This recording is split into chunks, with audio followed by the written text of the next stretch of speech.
नमस्कार, radio money 9 पर आपका बहुत बहुत स्वागत है। मैं हूं आपके साथ अभिषेक गुप्ता और आप सुन रहे हैं कॉर्पोरेट सेंट्रल। स्पाइसजेट के शेयरों में क्यों आया उछाल?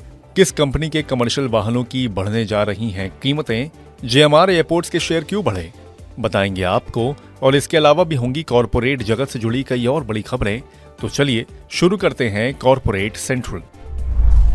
दो बड़े निवेशकों की ओर से स्पाइसजेट में 1000 से 1200 करोड़ रुपए का निवेश करने की संभावना की खबरों के बीच इसके शेयर ने आज 63 रुपए 69 पैसे की 22 हफ्ते की नई ऊंचाई को छुआ। कारोबार की समाप्ति 10% से ज्यादा की उछाल के साथ 60 रुपए 97 पैसे पर हुई। केंद्र सरकार ने जूट ईयर 2023-24 के लिए जूट पैकेजिंग मटेरियल्स के लिए आरक्षण मानदंड तय किए हैं, जिसके मुताबिक 100% अनाज और 20% चीनी की जूट बैग में पैकेजिंग को अनिवार्य कर दिया गया है। इस खबर के चलते लुडलो जूट, शेबियट कंपनी और ग्लॉस्टर के शेयरों में सोमवार को 10 से 20% तक की बढ़त के साथ कारोबार की समाप्ति हुई, क्योंकि जूट उद्योग के कुल उत्पादन का 85% हिस्सा जूट बैग से ही आता है।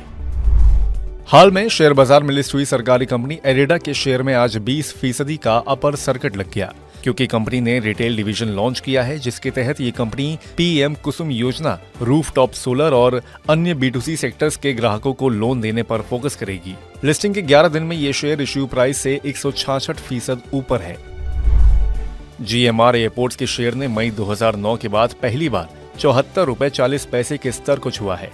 असल में शुक्रवार को हुई ब्लॉक डील में GQG पार्टनर्स और Goldman सैश GQG partners international opportunities fund के जरिए 59 रुपए के औसत भाव पर 1671 करोड़ रुपए में इस कंपनी के 28.29 करोड़ शेयर खरीदे।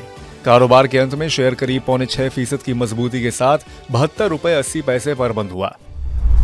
कच्चे माल की कीमतें बढ़ने के चलते टाटा मोटर्स ने 1 जनवरी से कमर्शियल वाहनों की कीमतों में 3% से ज्यादा की बढ़ोतरी करने की घोषणा की है।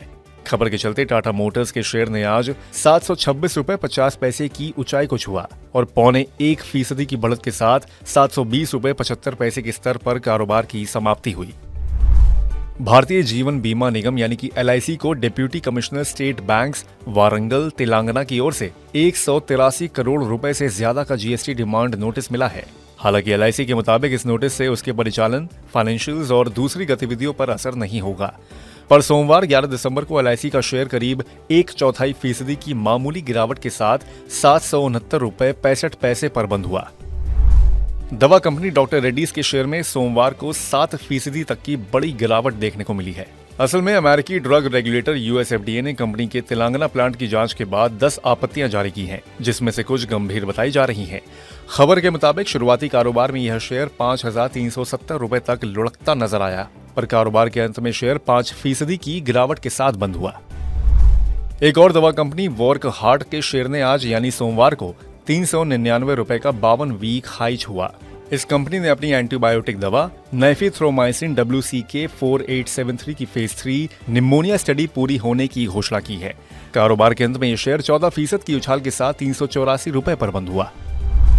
मैज़ेगॉन डॉक को समुद्र में 44.4 किलोमीटर की पाइपलाइन बिछाने के लिए ONGC से 1145 करोड़ रुपए का ऑर्डर मिला है, जो 15 मई 2024 तक पूरा किया जाएगा।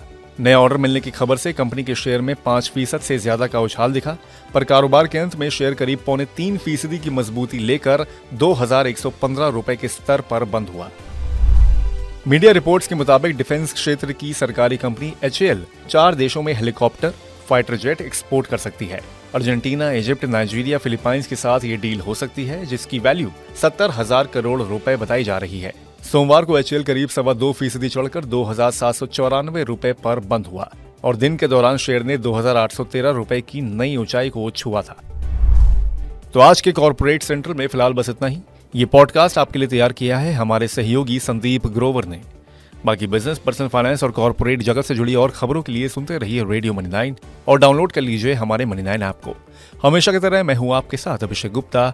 अभी लेता हूं विदा। धन्यवाद।